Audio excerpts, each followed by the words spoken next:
কলিকাতা বিশ্ববিদ্যালয় BA fourth সেমিস্টারের সকল ছাত্রছাত্রী, তোমাদের যাদের বেঙ্গলি এসইসি বি1 সাবজেক্ট রয়েছে, অর্থাৎ ব্যবহারিক বাংলা সেক বি1 সাবজেক্ট রয়েছে, তোমাদের জন্য আজকের এই ভিডিওটি খুবই গুরুত্বপূর্ণ হতে চলেছে।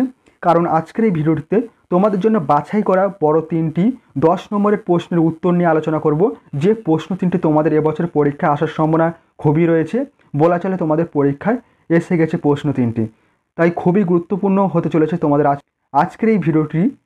তাই বলবো সম্পূর্ণ ভিডিওটি দেখবে এবং যে প্রশ্নপত্রগুলি আলোচনা করা হবে। দেখো, প্রথম প্রশ্ন ছিল অনুবাদ কর্মের ক্ষেত্রে অনুবাদকের কোন কোন বিষয়ে সতর্ক হওয়া বাঞ্ছনীয়, অনুবাদ কর্মের সমস্যাগুলি নির্ধারণ করো। খুবই গুরুত্বপূর্ণ একটি 10 নম্বরের প্রশ্ন, মোস্ট ইম্পর্ট্যান্ট এই প্রশ্নটি। এবং দ্বিতীয় প্রশ্ন ছিল সাহিত্য গবেষণা রীতি ও নির্মাণ পদ্ধতি বিষয়ে বিশদ আলোচনা করো। খুবই গুরুত্বপূর্ণ এই প্রশ্নটি। এবং 3 নম্বর প্রশ্ন ছিল গবেষণা প্রকল্পের তথ্য সংগ্রহ ও তথ্য লিপিবদ্ধকরণের গুরুত্ব আলোচনা করো। মোস্ট ইম্পর্ট্যান্ট এই প্রশ্ন 3টি খুবই গুরুত্বপূর্ণ, তোমাদের এবছর পরীক্ষা আসার সম্ভাবনা খুবই রয়েছে। তাই বলবো অবশ্যই তোমরা সম্পূর্ণ ভিডিওটি দেখবে এবং এই ভিডিওটি অবশ্যই তোমাদের বন্ধুদের কাছে শেয়ার করে দিও।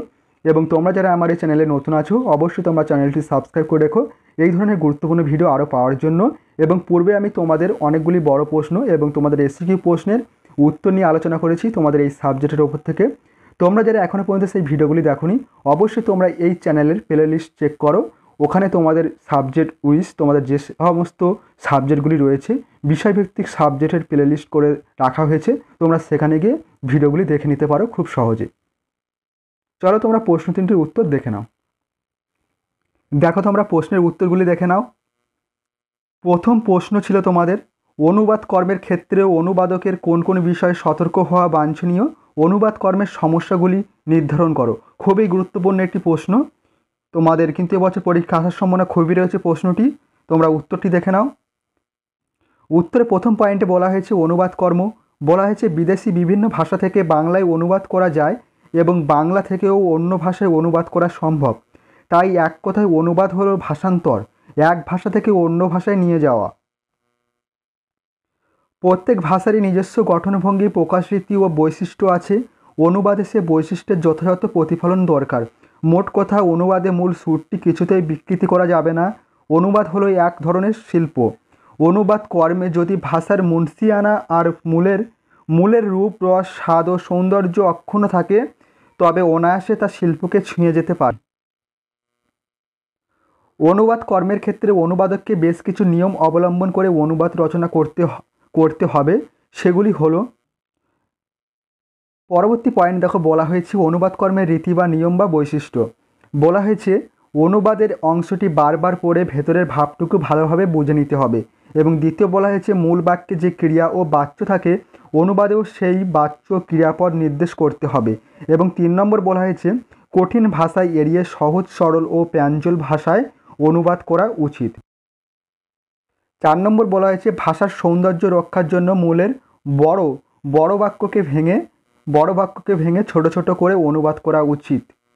এবং 5 নম্বর বলা হয়েছে পরিভাষা দুবর্ধ হলে মূল শব্দটির ব্যবহার করা চলে। এবং 6 নম্বর বলা হয়েছে মূল অংশের প্রত্যক্ষ ও পরোক্ষ উক্তি অনুবাদের ক্ষেত্রেও এইভাবে রূপান্তরিত হবে।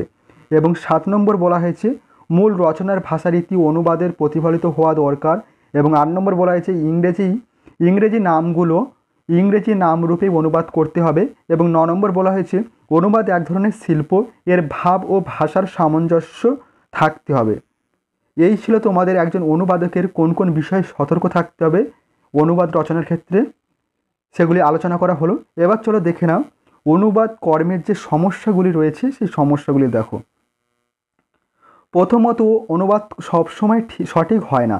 অনুবাদ সবসময় সঠিক হয় না, কখনো কখনো অর্থ বিকৃতি হয়ে যেতে পারে।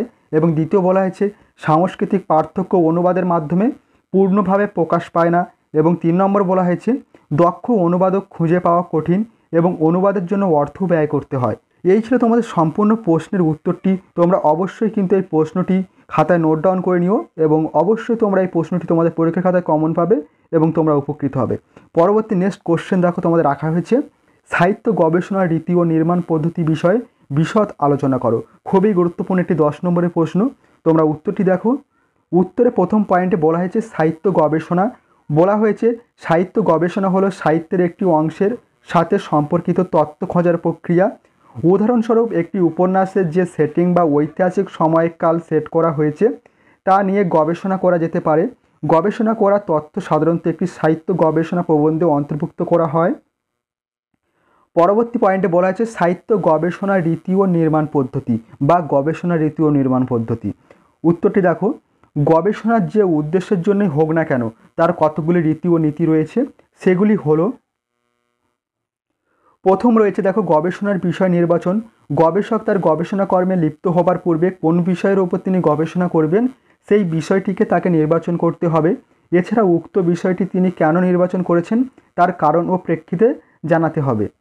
পরবর্তী বলা হয়েছে, দ্বিতীয় বলা হয়েছে পরিকল্পনা গ্রহণ।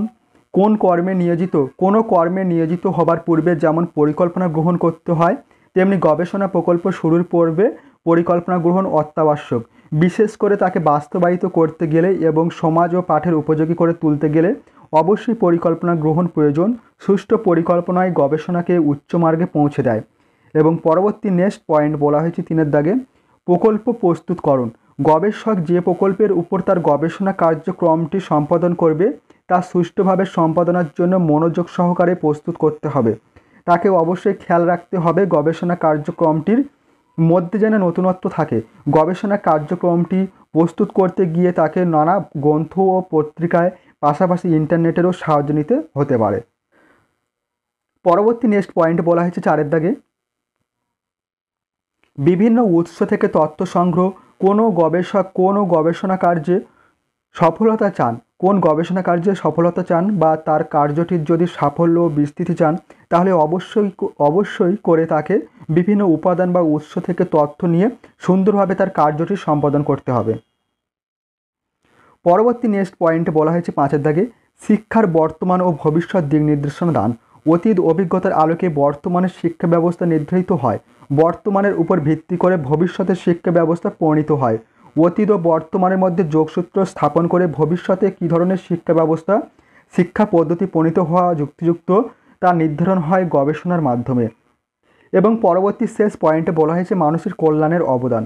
গবেষকের গবেষণা কার্যটি যেন সমাজ ও মানব কল্যাণের অবদান রাখে সেদিকেও গবেষকের নজর দিয়ে গবেষণা কার্যটি সম্পাদন করা উচিত।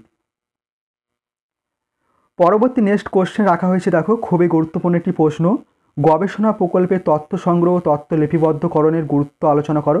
খুবই গুরুত্বপূর্ণ একটি প্রশ্ন।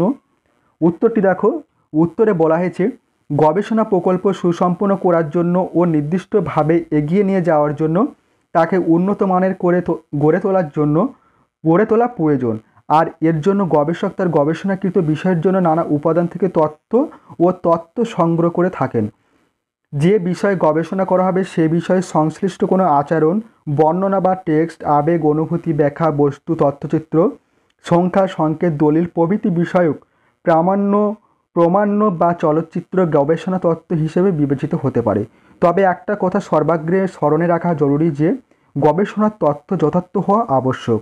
তাই তথ্য সংগ্রহের সময় গবেষককে দক্ষ বুদ্ধিদীপ্ত ভূমিকা পালন করতে হবে। পরবর্তী পয়েন্টে বলা হয়েছে গবেষণার প্রয়োজনীয়তা বা গুরুত্ব। গবেষণা লিপিবদ্ধকরণের বেশ কিছু প্রয়োজনীয়তা বা গুরুত্ব রয়েছে, তা নিম্নে আলোচনা করা হলো। প্রথমত 1 দাগে বলা হয়েছে নতুন জ্ঞানের সন্ধান। নতুন জ্ঞানের অন্বেষণ করাই গবেষণার প্রথম কাজ। পুরাতন সত্য ও সূত্রের স্থানে নতুন জ্ঞান ও সূত্র অনুসন্ধান করে থাকে গবেষক। এতে প্রাথমিক উৎস হতে তথ্য সংগ্রহ করে জ্ঞান লাভ করা যায়। এবং দ্বিতীয় বলা হয়েছে সমস্যার সমাধান। গবেষক গবেষণা কর্মে লিপ্ত হন সমস্যা সমাধানের লক্ষ্য পূরণের জন্য। তাই গবেষণায় বিষয় নির্বাচন করে সমস্যাগুলির সুষ্ঠু সমাধান করা হয়। এবং 3 নম্বর বলা হয়েছে শিক্ষা পদ্ধতি প্রণয়ন। দৈনন্দিন জীবনে চলার পথে মানুষ নতুন নতুন জ্ঞানের সন্ধান পাচ্ছে। প্রতিনিয়ত পরিবর্তন হচ্ছে ব্যক্তি ও সমাজ, রাষ্ট্র ও বিশ্ব।